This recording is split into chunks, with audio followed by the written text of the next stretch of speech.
You are listening to the Palestine in America podcast. I'm your host, Nader Ihmoud. On today's episode, we are joined by Sarah Gold and Zelda Edmunds to discuss a new project headed by Palestine Advocacy Project and Anemoi projects. Ancestors of Palestinian Liberation is an educational resource spotlighting the lives and legacies of Palestinian social, cultural, and political icons who helped propel the struggle for Palestinian liberation forward. Before we dive into this project that sounds awesome and very interesting, I want our listeners to get to know some people who are behind the project, Sarah Gold and Zelda Edmunds. Sarah, let's start with you. You come from a Jewish, Muslim, Moroccan background. Tell us a little bit about you and how you got started in working for Palestinian liberation and the movement for freedom. Sure. Well, first, thank you so much for having us on. We're really excited to talk about the project. You're right. So I come from a mixed background, Muslim and Moroccan on one side, Jewish American with roots in Eastern Europe on the other. And I grew up with Zionists and anti-Zionists in the extended family. So the issue was a hot topic, to say the least, at all family get-togethers. I mean, in the middle of a restaurant somewhere with two people facing off, just yelling at each other back and forth, all in, all good-natured. But over time, you start picking up different threads. So anyways, that combined with sort of interesting dynamics around whiteness, Arabness, and Africanness in my family sort of gave birth to this consciousness in me.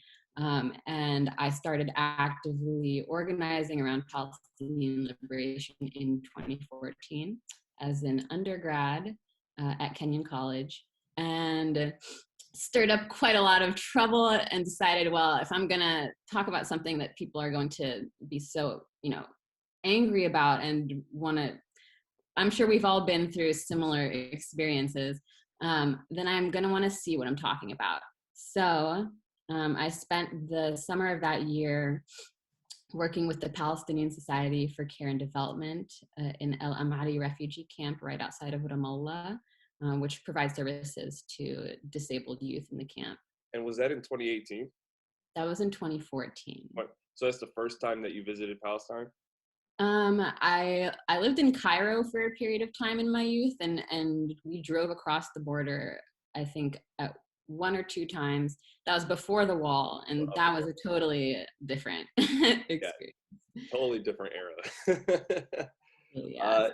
And not to cut you off, but Zelda, you also have some background in Palestinian advocacy. I believe yours started in 2009. Can you tell us a little bit about your background and how you got started in all of this?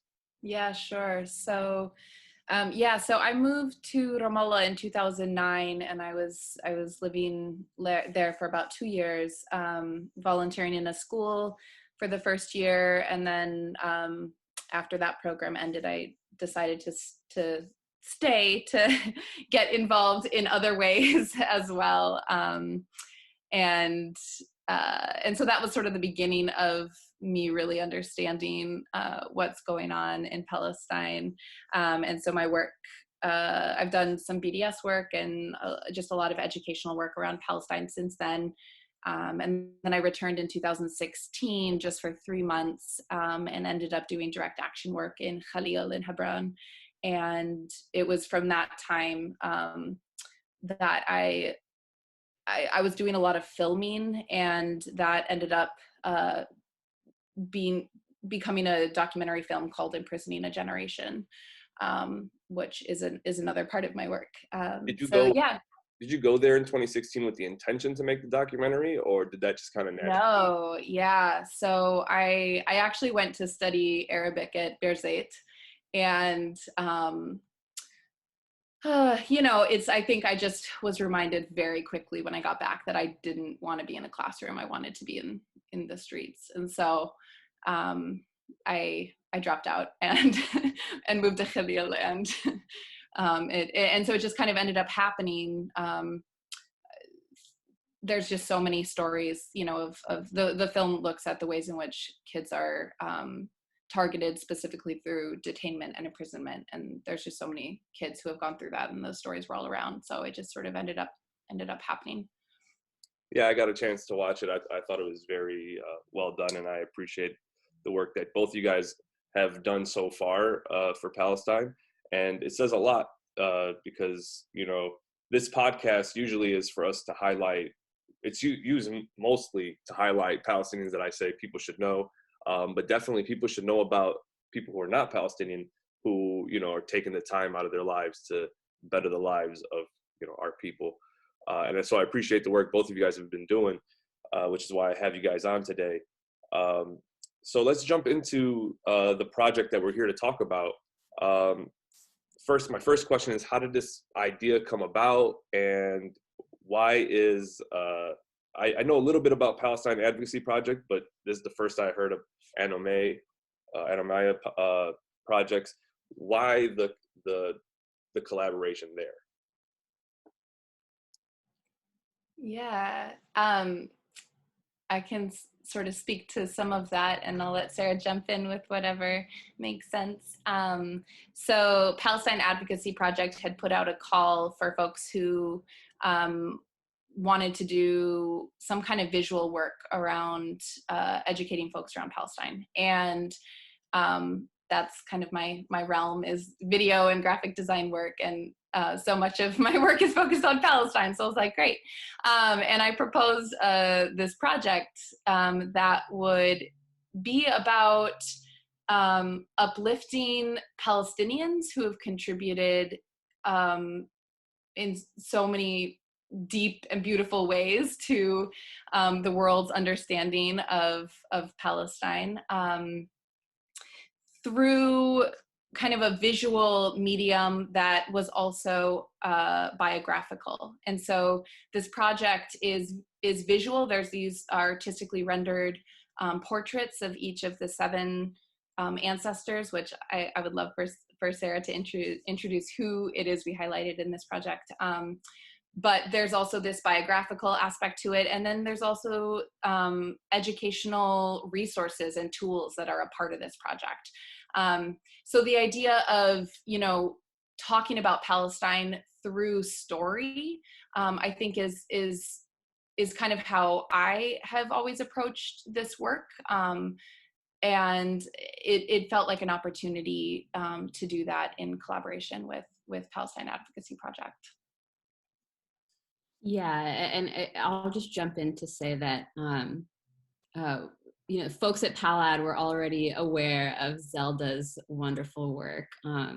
So, you know, we have sort of an ongoing relationship between the two. And my personal background is actually in theater for social change. So this project, when Zelda proposed it, really spoke to me, the idea of storytelling to, you know, create change.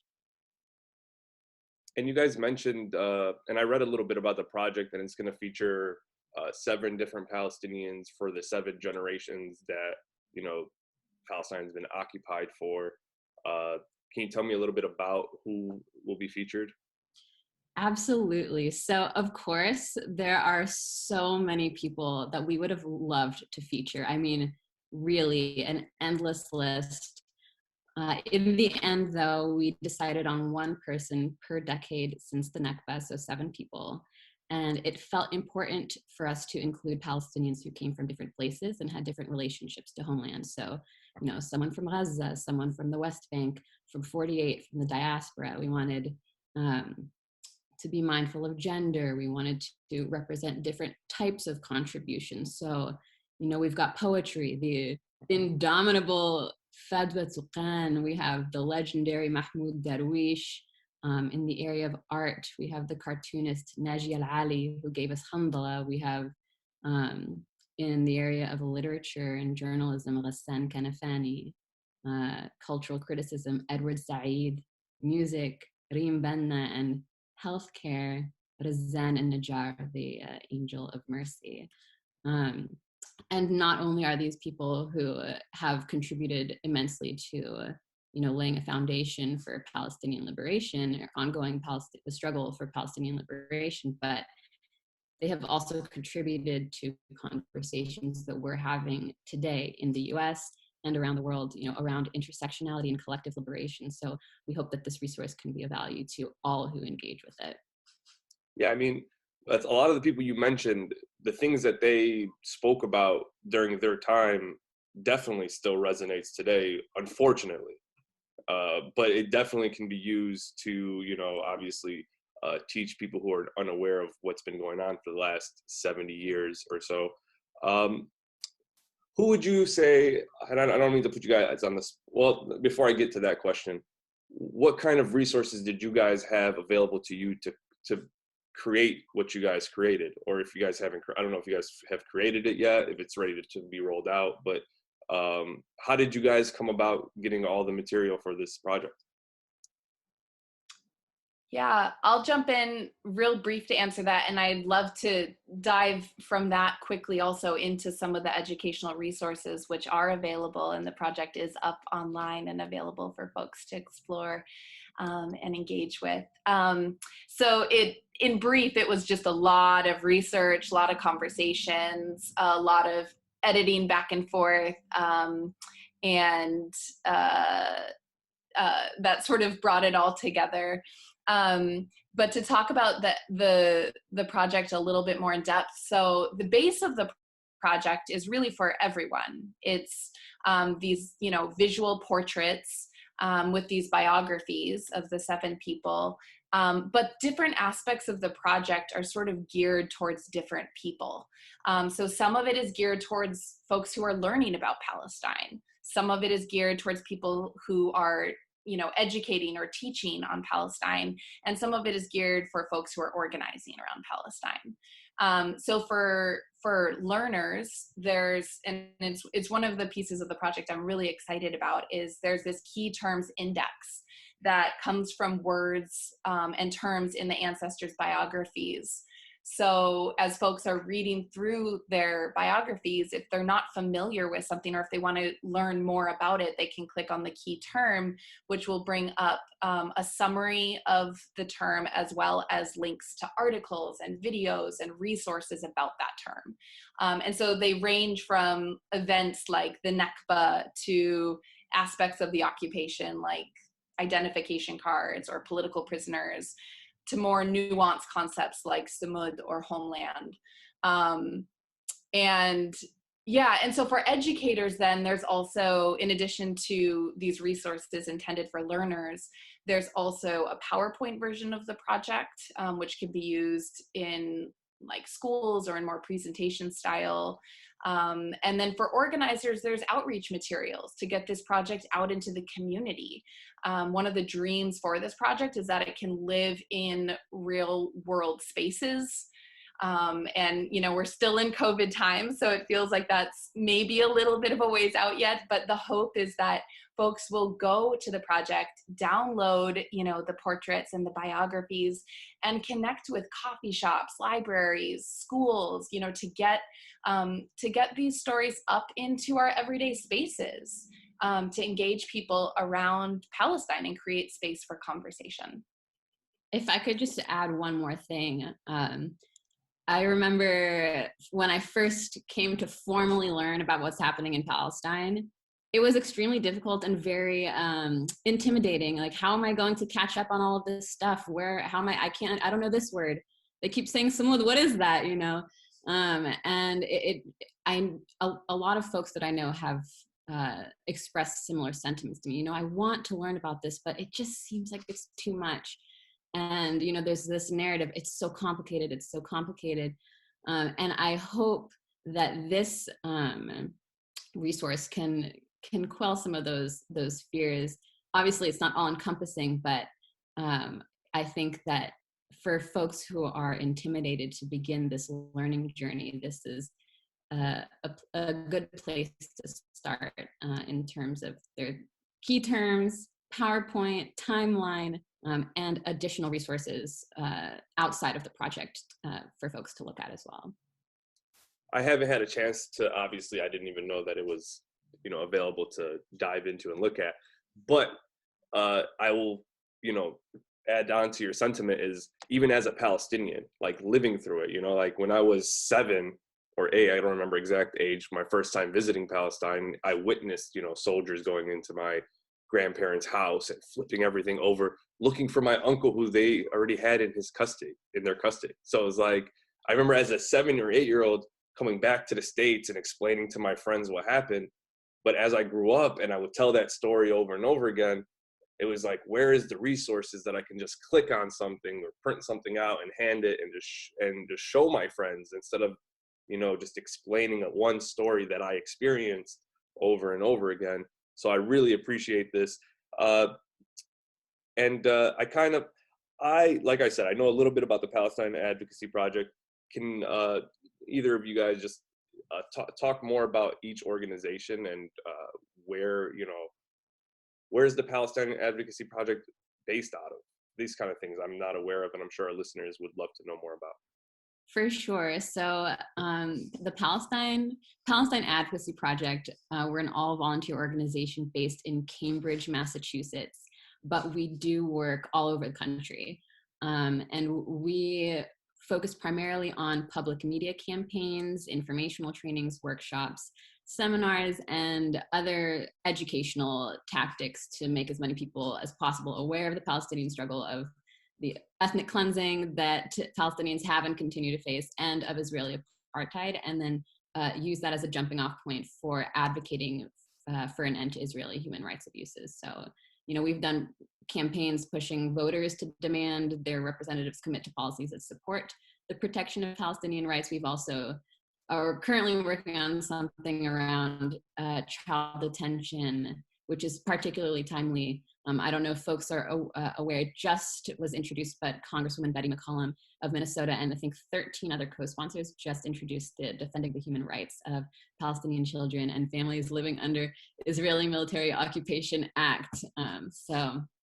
Yeah, which was huge, because even as early on as when I started Palestine in America about 6 years ago, this was unheard of. You would not hear of a congresswoman or any person of that high stature in the U.S. political system speaking out this strongly for Palestinian rights. Even though, in my opinion, as a Palestinian, this is like the bare minimum. It's like, oh, let's start at the children. Okay, cool. But what about, all innocent Palestinian lives shouldn't be, tormented by U.S. dollars. But this is huge, still huge. We even have, like you guys already know, we have a Palestinian Rashida Tlaib in Congress person. That's huge in itself. So things are moving forward, and obviously the work like the Palestinian Advocacy Project and other organizations around the country have been doing is working. What about, and I'm going to have the Anemoi project. What about them? What have they been doing? How long have they been around? Where are they located at? Yeah, so Anemoi projects it's just me. And the reason you're having a hard time saying the word is because it's a word that was kind of made up. It was coined by this group called the Dictionary for Obscure Sorrows. And I actually love it. So, and it relates to what I do. So I'll explain what anemoia means. Anemoia means nostalgia for a time you've never known.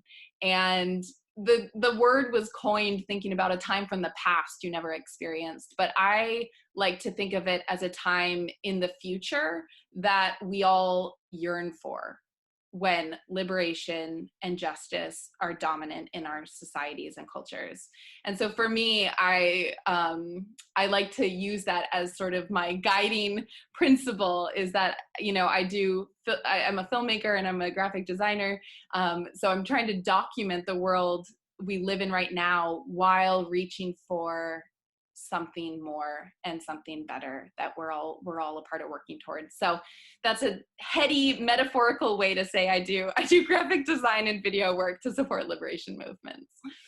No, that both of those answers are awesome, because I really want at the end of this interview, for all of our listeners to be much more aware of both of these organizations, even though at one point Palestine America was just me. So God willing, you'll expand and more people will see to help you with your organization as well.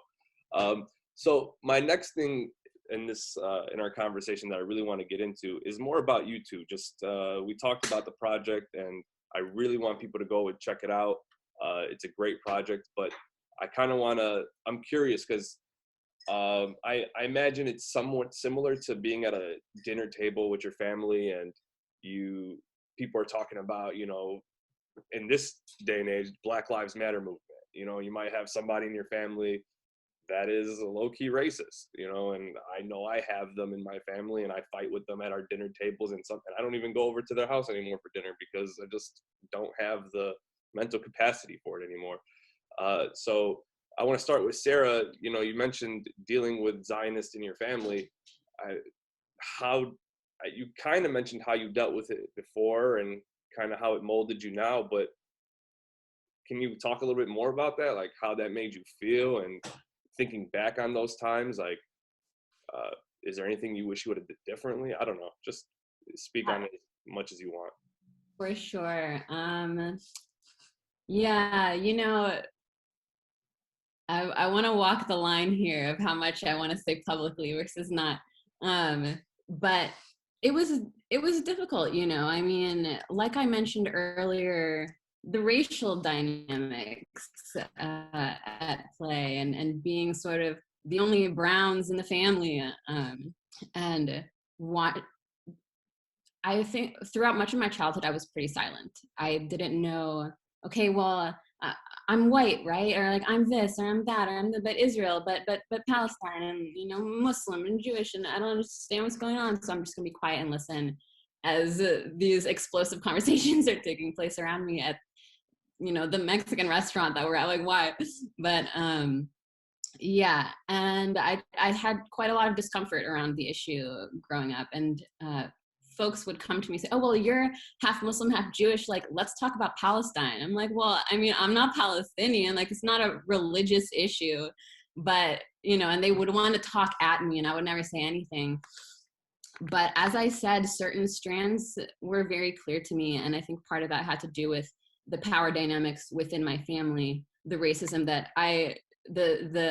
the subtle racism, I'd say, that I experienced, and especially my mom, who is 100% Moroccan born and raised, experienced trying to adjust to life in the US, and with this family, it was like, whoa. Anyways, so the power dynamics at play there kind of informed what came to the surface when I sat down at the age of 18. Was like, okay, let's read about what's Fatah, what is that? Let's do it. There have been periods where we don't talk, we don't speak to each other. But at this point, there has been so much drama, and it's clear that nothing anybody says or does is changing what I think and what I will do. But from my perspective, there's still progress to be made in my family, and I do see, there's just too much cognitive dissonance going on. You can't say that you believe in freedom and justice and equality, and you're anti-racist and you're anti-this, and be a Zionist. So over the last 5 years in particular, there's been a change in consciousness, and I, take advantage of those openings wherever possible. Check out this resource. Hey, I'm in Ramallah. Let's meet up and talk. Yeah, I mean, I totally agree with the last thing that you said is where a lot of times you see the label liberal Zionist, and that makes me want to pull my hair out because it's like an oxymoron. You can't want to take someone's land and be liberal. You can't want to, dominate a whole group of people and be liberal. And it's kind of it's the frustrating thing that I have with some of my family if they're anti-Black or anti-immigration, or it just blows my mind because I go, you're Palestinian, you've witnessed and, seen the suffering of what racism and that kind of stuff can do. So I really appreciate you sharing that perspective with us, because I've had a similar conversation with a Palestinian Jewish singer in our music edition. Her name is Mama Yaya, and she comes from kind of like a similar background where her mom is white Jewish and her dad is Palestinian, and she kind of always had to battle with that, people trying to force one identity onto her, and it's like, no, it's not fair, and she should be able to embrace her in her entire identity. But I digress. So I want to move on to Zelda now. I mean, I don't really know too much about your family background, but I'm sure, and I don't want to, just make any speculations, but I'm sure you've dealt with similar things where friends or family have said things that might not align with your progressive values. And how do you deal with that? Yeah. I mean, when it comes to Palestine, I've been fairly fortunate to have a family that has just been open to learning through, me sharing in my personal experiences of what I've seen and experienced. But I will say, it feels on the top of my mind right now is how I think a lot of white folks are, I'm white for your listeners. My background is Swedish, German, white background. And for so many white folks, and I'm seeing this in my own family right now, it's been a really eye-opening time for people, I think, since George Floyd's murder. And it's really, on my mind right this week, just with the verdict that just came in a few days ago. And even, I hope it's okay to say this, but like my mom, like I'm so proud of my mom. Just to see the way in which she is engaging with stuff in new ways and learning in new ways and talking about things differently. And so I think that, when it comes to any struggles around racism and colonization, it's such a learning and an unlearning process for so many white folks. And we all have the opportunity to do that ourselves and to bring our families and close ones along with us in that process. So that's just what's been on my mind this week a lot. Yeah. I really appreciate both of you guys sharing, these are very intimate thoughts, and especially, Sarah, having, Zionists in your family. Some people might just want to bury that and pretend it doesn't exist, or pretend they don't have a racist family member, but it's literally impossible. Like there's way too many people in this world we are all going to have to deal with somebody who is not on the right path. I would say it in a nice way. But I really appreciate you guys giving our listeners a chance to learn more about you guys. As you guys can see, we have about 10 minutes left to finish up what we're talking about. So I want to jump right back into the project that you guys have been working on. And I want to ask each of you I hate to put you guys on the spot, but who your favorite person that's being featured in the project is, and who you're most excited for people to learn more about. And any one of you guys can start first. I'm happy to go with Zelda if you want to. Go for it. Cool. So, I mean, at first, Edward Said really jumps out at me because, I mean, I would not think the way that I think if it were not for him. I mean, Orientalism one work amongst many of his that were absolutely foundational in my understanding, not just of Palestine, but of the entire paradigm through which we look at the world. But I'm actually going to say that it's Fadwa Tuqan, because I didn't know her before working on this project. I don't know her right now, so I can't wait to go learn about her. And I'm sorry to interrupt you, this is why I made Palestine in America, is to learn more about our people, to give people a better look at our people, to give flowers to people who are still here with us, And so I want to let you continue on about her, but I'm so happy that I have somebody to look forward to learning more about and to get to know somebody. So thank you. She is really amazing. Yeah, that was wonderful. A wonderful part of this process was, it was not like we're going to teach you about. No, we're learning along the way.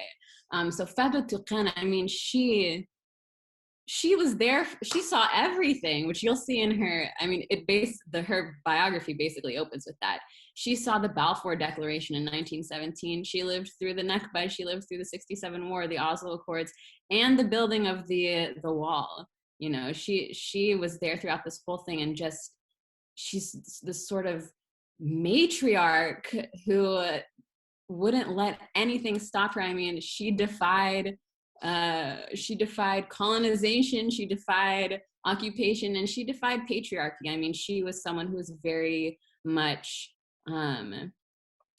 in pursuit of what she thought was right, whether that was in relation to the colonizing force, in relation to someone in her family who didn't, you can't tell me what to do, I'm going to do whatever the heck I want. So I find her to be particularly inspiring, and also I'm so shocked that I didn't know about her now that I have learned about her, given, you know, clearly she has this, her stature, given her stature. Zelda, what about you? Who are you most excited for people to learn more about? You know, it feels a little bit funny to try and pick someone because everyone just contributes different things, right?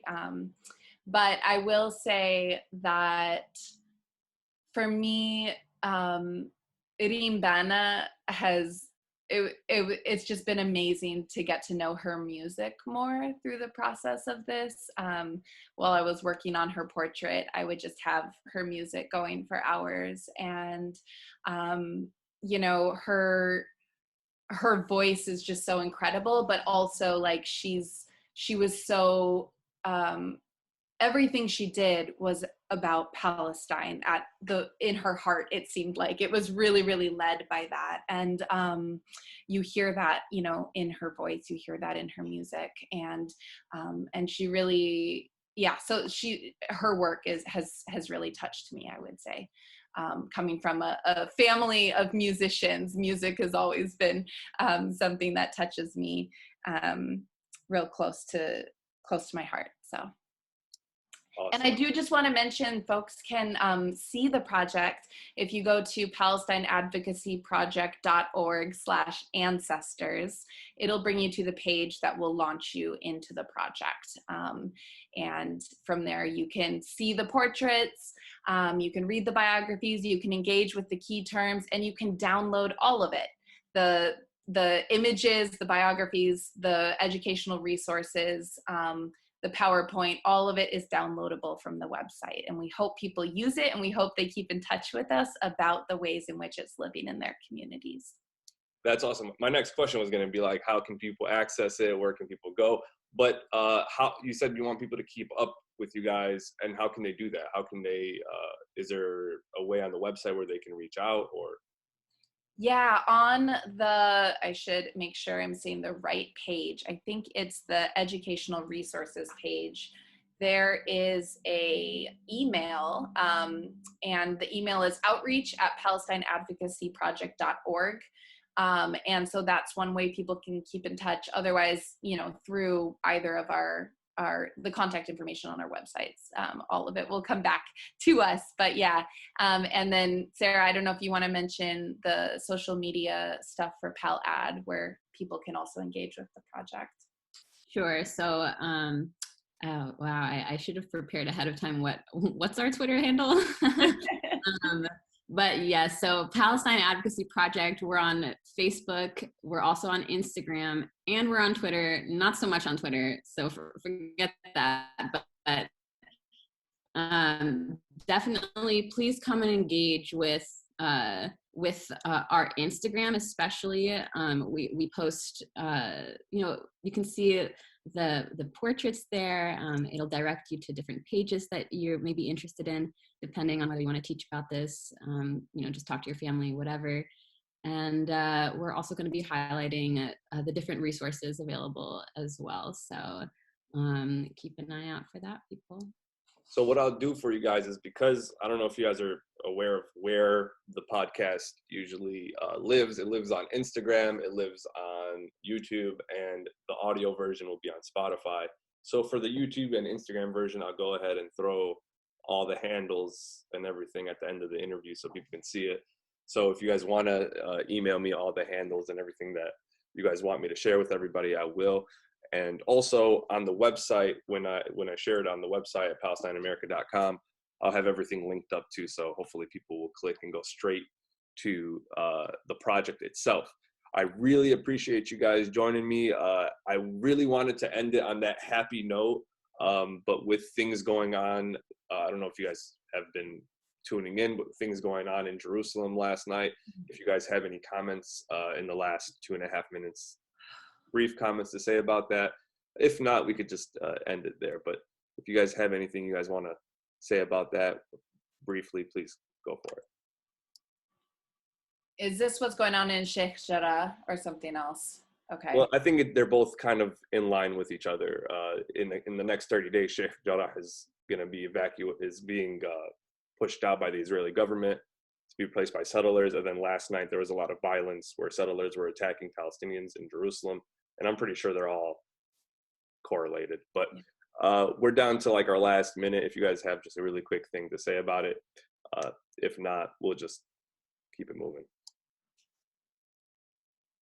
I will just say that this sort of thing is not exceptional. This is commonplace, and I think that we here in the United States can definitely recognize it as something that we see happening here. We're benefiting off settler colonialism and racism in the U.S., and we're funding it overseas, and this is exemplary of that. So just sort of a call to continue the work that needs to be done. I think that's a perfect way to leave it there. Thank you so much to Sarah Gold and Zelda Edmunds for joining me on today's podcast, Palestine in America. I'm your host, Nader Ihmoud, Editor-in-Chief. Please go check out the Palestine Advocacy Project. Go check out the Anemoi projects, and they work together to come up with this amazing project to help everybody understand more about the Palestinian struggle over the last 7 decades. Thank you guys again so much for joining me. Have a great rest of your day, rest of your weekend. Talk to you guys soon. Thanks, Nader. Thank you. Thank you guys. Bye.